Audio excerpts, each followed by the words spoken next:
911, what's your emergency?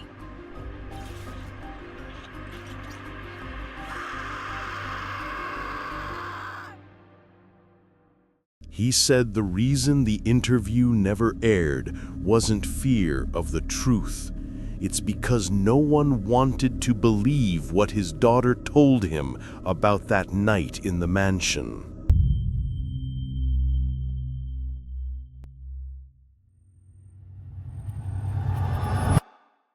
The father sat in a dimly lit room, away from the cameras and crew. His hands were folded in front of him, and his eyes carried the weight of a man who had watched his daughter suffer for something she never asked for. The network had recorded the entire interview. Every word, every tear, every moment of vulnerability as he recounted what his daughter had experienced. But the segment was pulled minutes before airing. No explanation, no statement, just silence. Complete silence from everyone involved. The network didn't respond to calls. The producers didn't show up to meetings. The entire project was abandoned as if it had never existed. But pieces of that recording leaked online. Someone had saved files. Someone had made copies. And that's how the story went viral. The father began by explaining who his daughter was. She was never someone who sought attention. She wasn't driven by fame or money. All she wanted was to be left alone. But the industry had noticed something in her. His daughter had met Diddy through mutual industry friends. At first, Diddy acted charming, almost fatherly in his demeanor. He told her she had a rare energy, that she was chosen. She thought it was typical celebrity nonsense, the kind of thing powerful men said to young people to make them feel special. But then Diddy started talking about something different, something darker. He started talking about rituals, private rituals, ones that he claimed were the actual secret to his success. He told her he worked for a dark presence, something older than music, fame, or talent, something that had existed long before the modern entertainment industry. He said this presence feeds on devotion, that it requires constant offerings from those who serve it and benefit from its power. Then he said something that made the father's voice crack during the interview. Diddy told her that her blood, her actual blood, would awaken the bond. That spilling her blood in some ritualistic context would connect her to this presence, would bind her to the power he had access to. She had laughed when he said it. She thought it was some bizarre artistic metaphor, some pretentious celebrity philosophy. She tried to change the subject, but Diddy didn't laugh with her. He didn't acknowledge the humor. He just stared at her, quietly, with an expression that suggested he was absolutely serious, completely convinced that what he was saying was the truth. The father's voice became quieter as he described what happened next. When the reporter asked why his daughter had waited so long to speak up, the father explained her reasoning. She didn't want to be believed. She wanted to be safe. She was terrified of retaliation, afraid of what powerful people might do to silence her, afraid that speaking out would draw the attention of whatever that presence was. But she also couldn't stay silent. The nightmares were consuming her. The father told the interviewer that his daughter had recurring nightmares for weeks. In these nightmares, she saw the same stretched figure standing in the corner of her room, watching her breathe, just existing there, maintaining eye contact, never moving. She would wake up covered in sweat, gasping for air, and for a few seconds after waking, she couldn't tell if she was awake or still dreaming. But what disturbed the father most was something his daughter said after another nightmare. She told him the figure didn't feel like it was just in her dreams.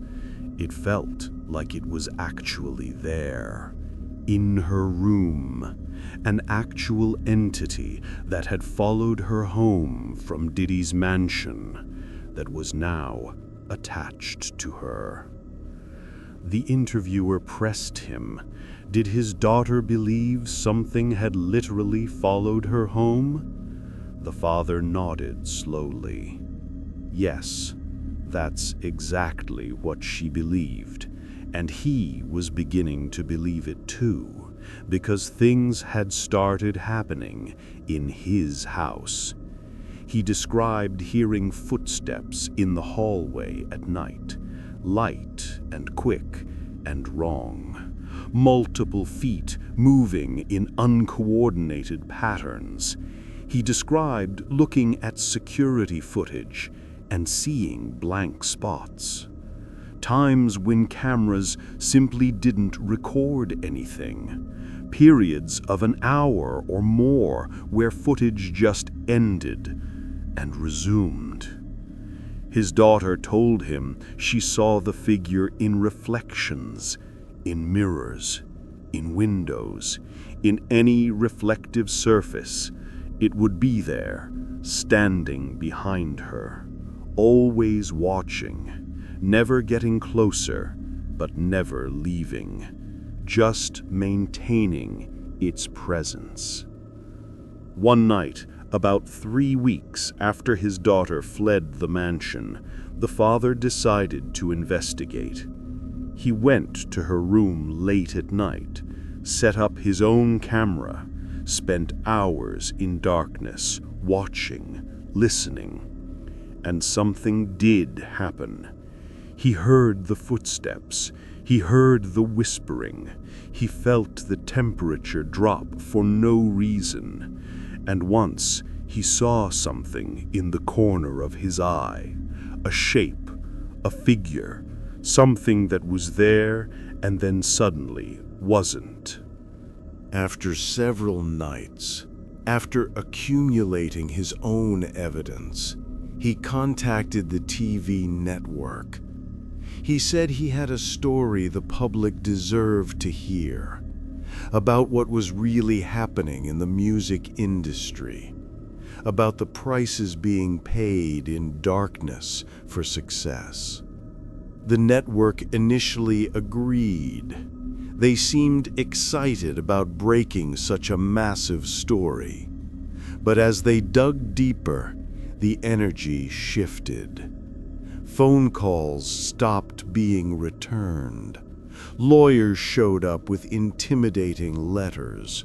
Sponsors threatened to pull advertising. And slowly, the project began to be dismantled. The father understood what was happening. Powerful people didn't want this story to air, but it didn't matter, because pieces of it had already leaked online. And once information enters the digital space, it can never be fully suppressed. At the end of the interview, the father said something that left the crew in stunned silence. He stared directly into the camera and said, "My daughter told me he wasn't worshiping the thing, he was obeying it." He let that statement hang in the air. Then he said, "And she said it followed her home." The interviewer asked if the presence was still affecting his daughter. The father didn't answer directly. Instead, he glanced toward the door, at the corner of the room, at places where nothing was obviously present. He said, "She's not the only one it's attached to." The camera crew shifted uncomfortably. The father's statement hung in the air like a warning, like he was suggesting that whatever had attached to his daughter was now present in this very studio, possibly attached to other people as well. The interviewer asked him to clarify. The father said, "People who've been in his circle, people who've worked closely with him. It finds them, it attaches to them, and it never lets go." After the father left, the network pulled the segment. They buried it. But in trying to suppress the footage, they only made it more intriguing. People started investigating on their own, looking into Diddy's history, his rise to fame. They started interviewing others who had been in his circle, and a pattern emerged. People becoming ill, mentally unstable, addicted, consumed by obsession with their careers, trapped in cycles they couldn't escape. Some came forward online under anonymous accounts. They told their own stories about Diddy, about the rituals, about the presence, about feeling watched, about the nightmares, about what they'd witnessed in his mansion. The internet wove these fragments together into a narrative, a grand conspiracy theory that explained the unexplainable. The father gave a few more statements online afterward. He said his daughter's condition hadn't improved. The nightmares had become more frequent, the presence more tangible. She had stopped going outside, stopped interacting with people. He had consulted therapists, psychiatrists, priests, paranormal investigators. None had answers. None could help. He said he had even considered confronting Diddy directly, but then he realized Diddy probably couldn't reverse it. Diddy was probably just as trapped as his daughter. Based on things she had overheard, Diddy had made a deal long ago, when he was young and desperate. He had made a deal with something outside normal human comprehension, something that offered power and success in exchange for ongoing devotion and sacrifice of other people's well-being. Now, Diddy was trapped in a cycle. He had to keep the presence fed, had to keep making offerings, had to keep bringing people into his circle and exposing them to this entity. If he stopped, it would turn on him, would consume him. The father tried to get legal authorities involved. He filed reports, tried to press charges, but nothing came of it. No physical evidence, no witnesses willing to testify on record. The mansion had been professionally cleaned, Any signs of rituals had been erased. Moreover, Diddy had expensive lawyers who knew how to suppress evidence and discredit witnesses. What remained was the story, the testimony that had leaked online, the interview the network tried to bury but couldn't suppress completely. What remained was the cultural impact, the way it made people question what was happening behind closed doors in the entertainment industry, the way it made people wonder about the prices paid for success. The father said in one of his final online statements that he no longer expected justice. He no longer expected Diddy to be punished in any legal sense.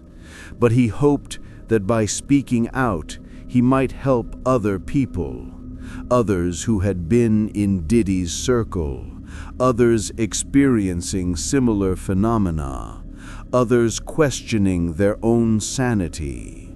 Whether you believed the story or not, whether you thought it described genuine paranormal activity or psychological trauma being misinterpreted, the impact was undeniable.